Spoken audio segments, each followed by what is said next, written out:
SEO, Council of the Heads of State, His Excellency President Xi Jinping, Excellencies, Honorable Leaders of the SEO member states, ladies and gentlemen, Assalamu alaikum.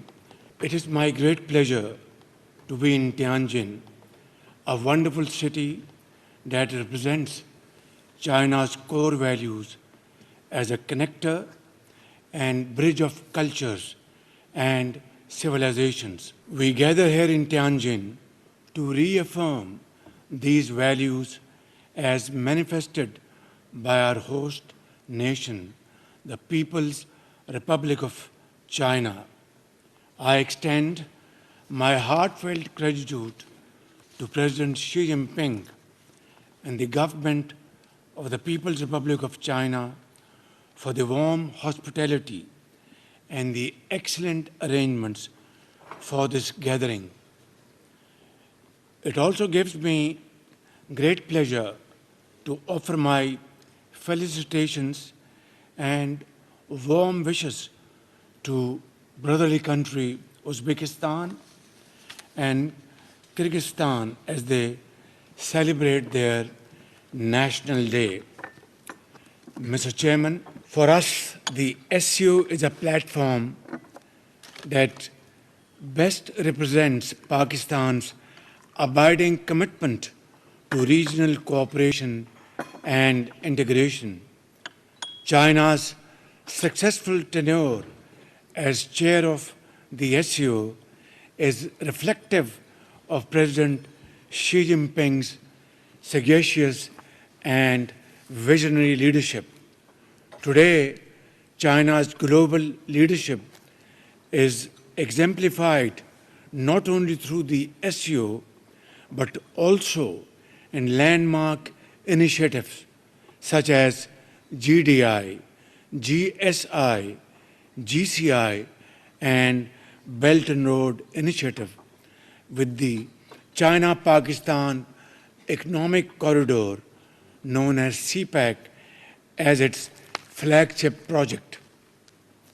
Excellencies, Pakistan has always believed in the power of multilateralism and of dialogue and diplomacy and shunning unilateralism. And yet, to our shock and deep disappointment, the region witnessed extremely disturbing developments during the last few months. Pakistan supports and respects sovereignty and integrity of all SU members and its neighbors. We respect all international and bilateral treaties and expect similar principle to be followed by all SU members.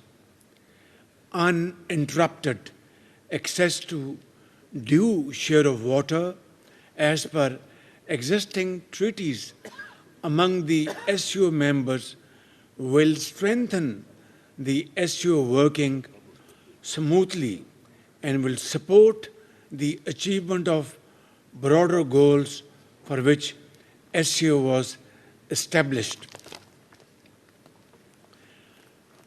Excellencies, for its part, Pakistan seeks a normal and stable relationship with all its neighbors.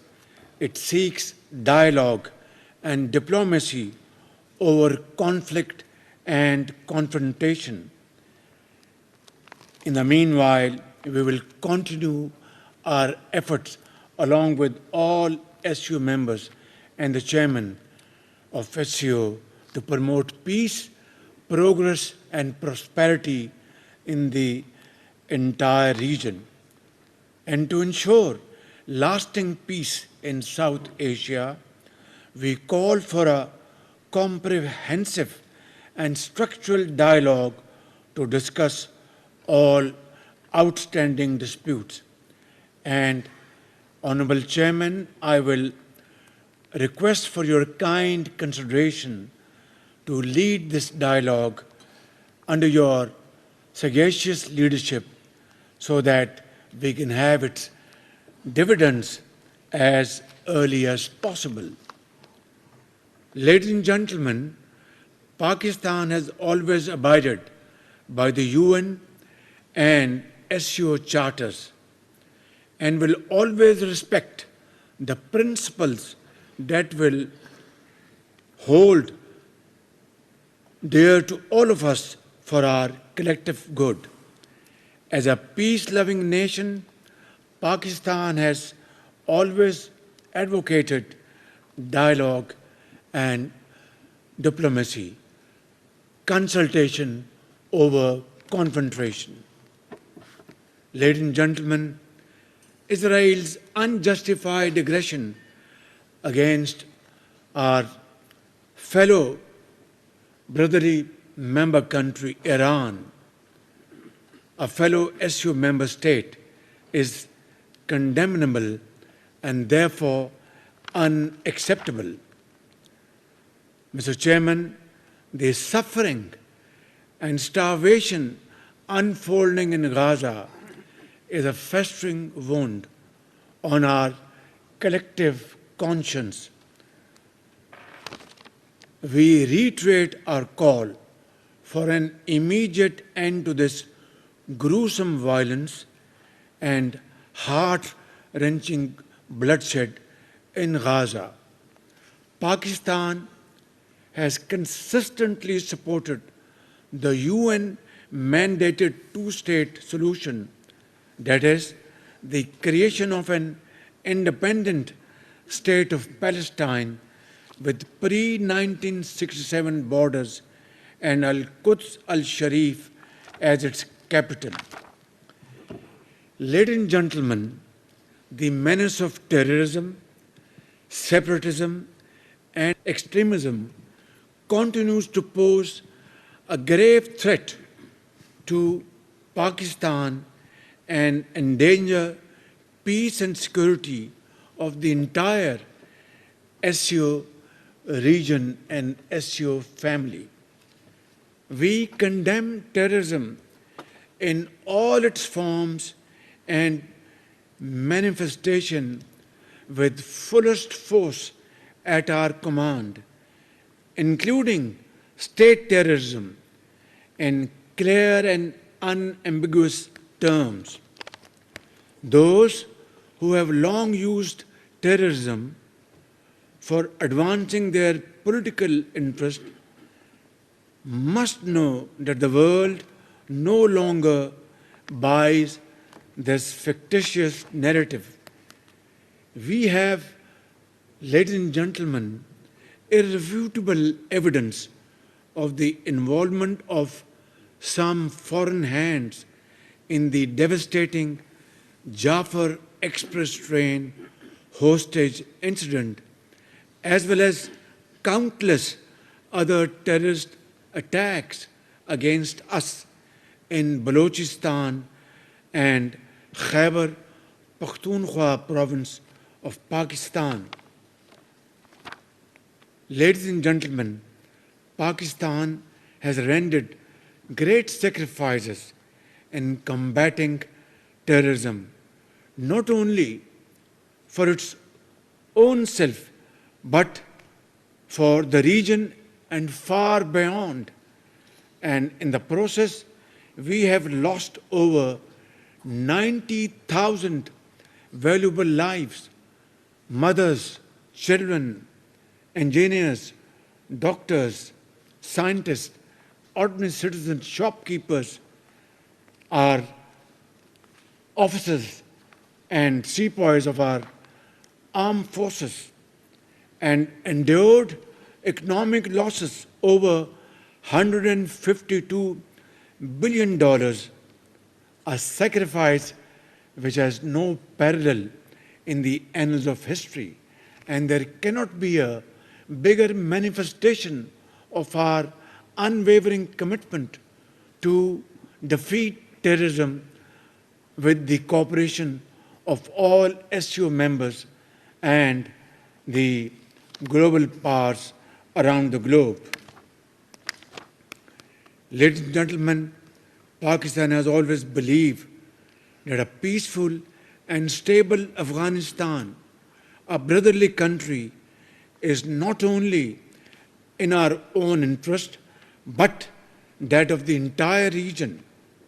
While we remain engaged in building our ties with the Afghan leadership to leverage them as economic partners and good neighbors, we hope that this cooperation with Afghanistan and our trilateral meetings between China, Pakistan, and Afghanistan will have positive results in times to come. Honorable Chairman, as SCO leaders, we have reaffirmed year after year the significance of enhanced regional connectivity. This requires efficient land, air, and rail transport corridors to ensure reliability of supply chains. Expansion of the China-Pakistan Economic Corridor, the flagship project of the Belt and Road Initiative, can serve as a practical demonstration of SCO's vision for regional connectivity and economic integration. Excellencies, as I speak before this August Assembly of Great Leaders, my country is once again passing through unprecedented torrential rains, cloudbursts, and massive devastation due to consequent flooding in 3 of our major rivers. These floods have resulted in the loss of huge numbers of human lives and has damaged severely our infrastructure, property, and crops as well, and loss of precious livestock. Ladies and gentlemen, we deeply appreciate the international community's, including China's, solidarity and sympathy and support with us, and I thank you all. Just as my brave and resilient people are engaged in the rescue and rebuilding efforts, we are also focused on charting a new path of hope, evident in Pakistan's impressive economic recovery over the last 18 months, paving the way for a prosperous future and great cooperation with all of you sitting on this table. Our economic transformation plan is founded on 3 pillars: to expand our trade through export-led growth; 2, to explore new avenues for foreign investment in infrastructure, agriculture, AI, IT, mines and minerals, and energy, and to encourage innovation and research and development; and thirdly, to enhance revenue generation through comprehensive tax reforms in Pakistan under my watch like never before. Ladies and gentlemen, we are empowering our youth because youth is our challenge, and in Chinese adage parlance, a challenge always carries with it an opportunity, and therefore our youth bulge is a challenge as well as an opportunity, and creating exciting opportunities for them for their productive encouragement and meaningful employment.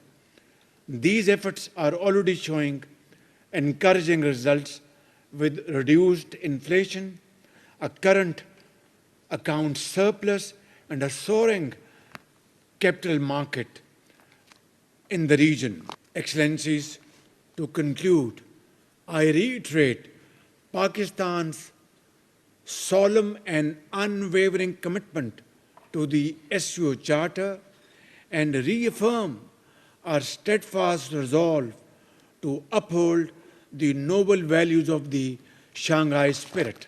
In conclusion, our journey ahead may be long, arduous, and at times it will be bumpy and uncertain, with scorching days and chill winds that would test our resolve, our patience, our commitment. But the destination we seek makes it all worthwhile, a future of shared peace, stability, and prosperity for 3.5 billion citizens of our SCO family members. Together, let us stay the course. I thank you all.